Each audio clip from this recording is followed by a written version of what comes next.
Hello. Today I'm with Captain Henk Eijkenaar, pilot and chirp ambassador, who is raising awareness of fake deep sea pilots in European waters. Hi, Henk. How are you? Very good, thank you. How are you, Alan? Yeah, really good, thank you. Really nice to speak to you and good to be raising awareness of this issue. Can you explain for us first what exactly is a fake deep sea pilot and why should we be worried about it? Yeah, well, to become a deep sea pilot, you need a minimum of experience, which is laid down by law, international law between Holland, UK, and Belgium, France, and Denmark and Germany. Hmm. And you have an education of about 6 months to become a deep sea pilot, which gives you a deep knowledge of the North Sea, yeah, Okay. the area where we're sailing in. And we get a deep knowledge of the COLREGs, the collision regulations. We get a special course for that. So you learn a lot more than normally you would know as ship's master. Now, the deep sea fake pilots, they will not call themselves mostly pilots. They call themselves nautical advisors, but they sell themselves as a pilot. Okay. They could be even, for example, a third officer. Yeah, they don't, there is no control on them. Also, they don't have the deep knowledge as we have as a deep sea pilot. So when they come on board and a captain does not know that he has a fake pilot on board, he will put his trust into him, yeah, give Mm. him over the navigation of the ship, Hmm. because the master will always keep the responsibility, but he will give the navigation of the ship in the hands of somebody who is not adept for it. And yeah, that means a lot of risks for the captain and the ship owner, but especially the captain, as he is still responsible for the ship and the crew. Right. So these are people who haven't had the full training. They don't have the deep knowledge or perhaps the understanding of the waters that they are sailing in, and yet they are being given effective control of the vessel under the captain's, responsibility for Yeah. guiding that ship, Yeah. in these particular waters. How is it that they are able to, sell these services without the proper training? Well, unfortunately, there are some piloted crewing, because the difference between a deep sea pilot and a normal port pilot is that port pilot are state controlled by the port. Okay. So there is a control on it. Deep sea pilot not. They are employed by private associations. Okay. And some of them, unfortunately, employ also unlicensed pilots Yes. because there is a shortage and Right. more and more demand of it. And that's how they get onto the ships. There are also some private, because everybody can sell himself as a so-called North Sea pilot, as there is Right. no control on it. Right. So when you say there's no control on it, do you mean that there's no international regulation that oversees the services of deep sea pilotage? No, there is. We are Okay. underneath an IMO regulation, IMO Yes. 1080. So that is very, very good regulated international. Only there is Yes. no control on it. Right. Nobody's So checking it. there's no enforcement mechanism. No, no, Right. Okay. So would you be advocating for an improved or just full stop an enforcement absolutely, yes. absolutely. I think yeah, that could be port state control if they check the ships inside the port when there is a North Sea pilot on board or a so-called nautical advisor. They should ask for his license and check it, because they check the whole crew. Hmm. But I've been on board several times when Port State was on board and nobody ever asked for my license. Nobody. Right. Okay. So it could be as simple as port state Yeah, control, yeah, adding that into the checks and balances that they yeah, do when the vessel's in port. That's yeah. really interesting. So, I mean, how long has there been this problem with fake deep sea pilots in Europe, and why are we hearing about it now? Well, it's been already a longer time, already from before I became a pilot, and that's Mm, about 4 years ago. So mm, it's already playing a long time, only it never got any attention, as we are a relative small group. North Sea Pilot is a voluntary system. Ships are not obligated to take them, and in the past there were not so many ships. But due to the more and more density of shipping, bigger ships, deep drafted ships, and more and more wind farms and offshore installations, more and more shipping companies and especially charters are requesting North Sea pilots. Right. And we have tried already for several years to get it under attention of the right people, the authorities.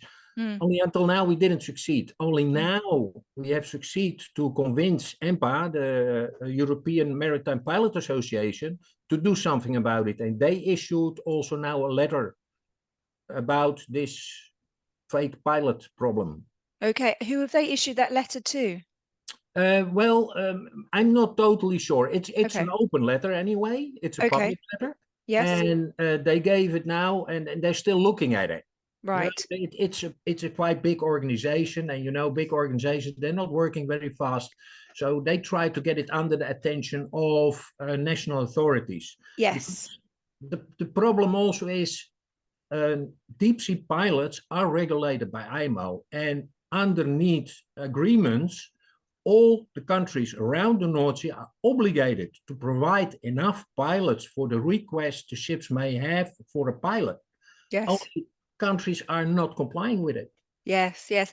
And just for anybody who doesn't know, IMO is an International Maritime Organization, which is the UN body that regulates international shipping. So thank you for that. But so I understand that we've got more vessels in the North Sea. We've got bigger vessels, more complicated vessels, and offshore wind farms as well. So we're getting a more kind of complicated system, or a more density of shipping in the area. But has there been any particular incident or incidences involving fake deep sea pilots that's kind of brought this issue back into focus? No, not yet. Lucky enough. Right. But it's waiting to happen. Yes. Well, we can wait for it that something happens. Yes. The only thing is that you won't hear too much about the pilot, because the captain, the master of the ship, is still responsible. So they will blame it on the master.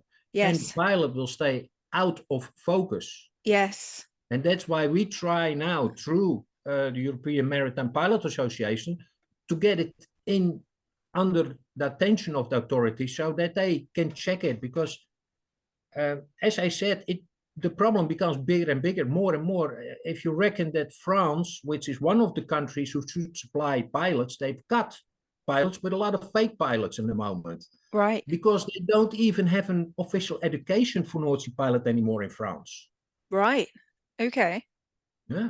But they used to, and that's... They used to have, yeah. Right. Because they still got some licensed pilots. Yes. But now they're employing unlicensed pilots because they have not the education and doing it. For example, in Holland, we have in Holland, Redwise is the institute doing it, like in the UK Trinity House. If you want to do it through that, it's cost a hell lot of money. Right. And who pays for that typically? Yeah, that's a problem. As I said, we are voluntarily. Ships are not obligated. So also the payment of North Sea pilots is quite low in confronting with port pilots. And we don't get any subsistence or whatsoever from the government. So you have to do it with very limited financial means. And that means that they cannot afford a very expensive education outside their country. Yes. Sounds like the system is starting to break down, or is already broken, and there needs to be It's already broken. Yes. It's already broken for a long time. Only nobody really paid attention to it. There are only...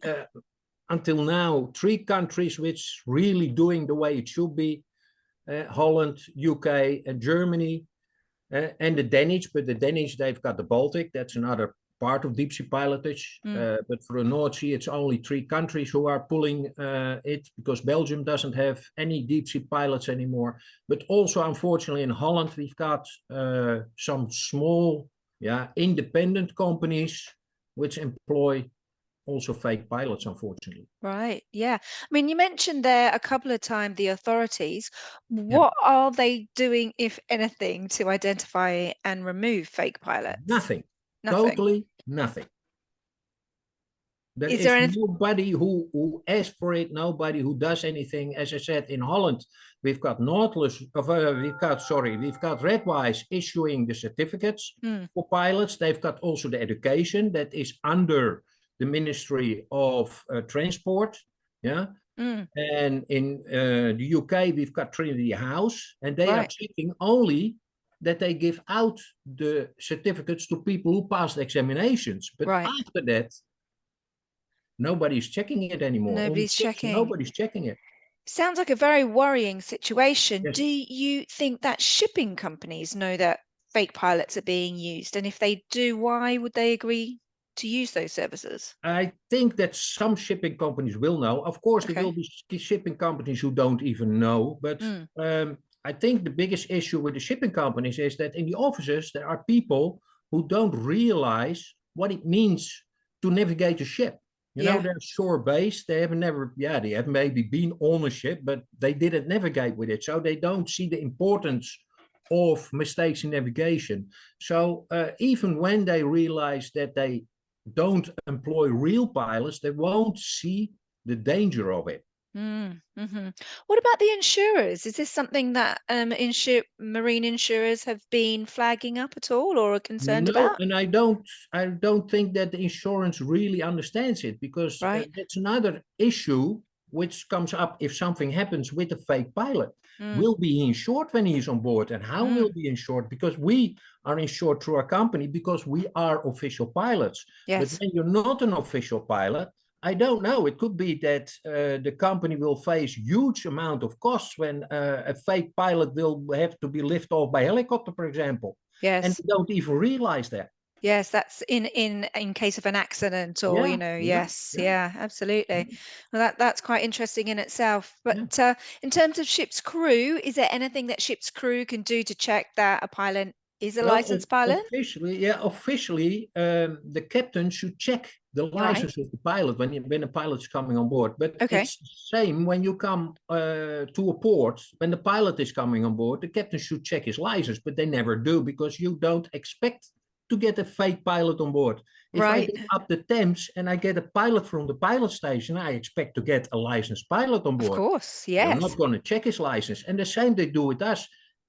Until now, I never had the captain asking me for my license. I always got it Wow. with me, but And nobody asked for it. you've been doing it for 4 years and you've not been checked 4 years. once. No. Wow. So that probably needs to change. We need to have captains more regularly. The problem with the captain is, Mm, and the ship's crew, mm, um, they can flag it up with the company.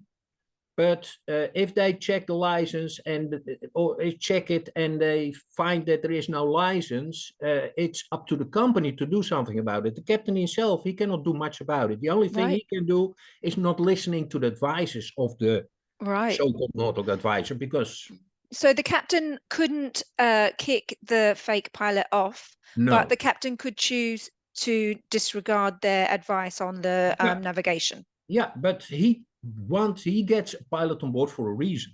Yeah, we do a lot of car carriers, not because the captains are not able to sail on the North Sea, but to Mm, give them more safety and yes, to allow the captain to have some rest at the North Sea. yes, yes, And if you have a fake pilot on board, then the problem is that means that the captain will still take the risks and still have to make many, many more hours on the bridge than yes, what he should.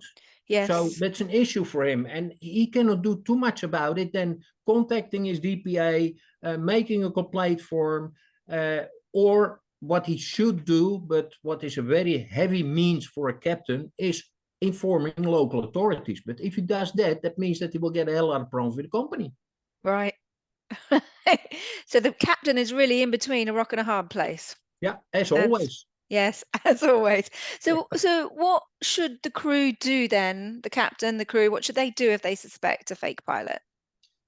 First of all, ask for the license of the pilot. If he Yes, cannot show the license, inform company, DPA, and as I said, if possible, inform local authorities in the next port you're coming, so that they can come on board, check it, and take measurements to make sure that it doesn't happen anymore. yeah, yeah.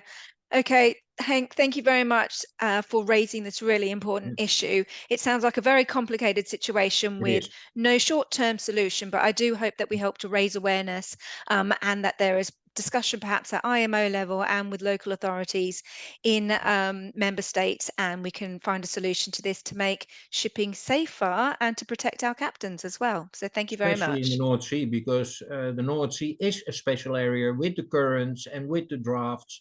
So yeah, I really hope that we can do something about this issue. Yeah. Yeah, agreed. Thanks again. Thank Bye you very bye. much, Helen. Bye bye.